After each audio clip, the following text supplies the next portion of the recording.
Je suis Luc Demaret du Bureau des activités pour les travailleurs au Bureau international du travail. Je suis chargé des questions de droit des travailleurs migrants, des travailleuses migrantes et des questions du travail domestique. Un des phénomènes qui rejoint le secteur public et le secteur privé, malheureusement, c'est que l'exemple du secteur privé, de la précarité dans le secteur privé, qui fait des travailleurs migrants des travailleurs temporaires dont on dispose lorsqu'on en a besoin et dont on se défait lorsqu'on n'en a plus besoin,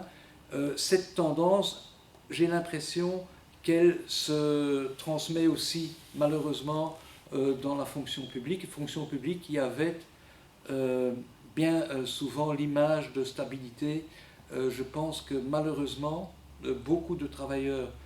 y compris des enseignants, se trouvent en situation précaire et même dans la fonction publique. Il y a donc là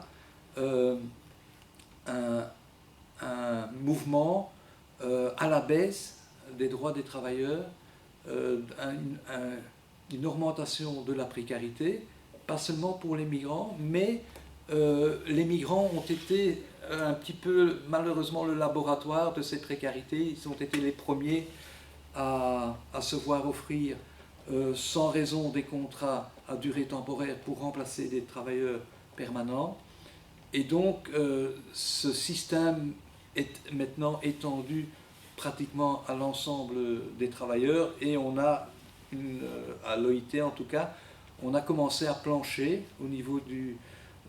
Bureau des activités pour les travailleurs et avec les organisations syndicales, nous avons organisé un symposium justement pour regarder l'ensemble des questions de précarité, où bien sûr la migration joue un rôle, où les agences d'intérim, les agences de placement jouent un rôle, et une des conclusions, des considérations qui ont été faites est de penser à peut-être un instrument international qui permet de mieux réguler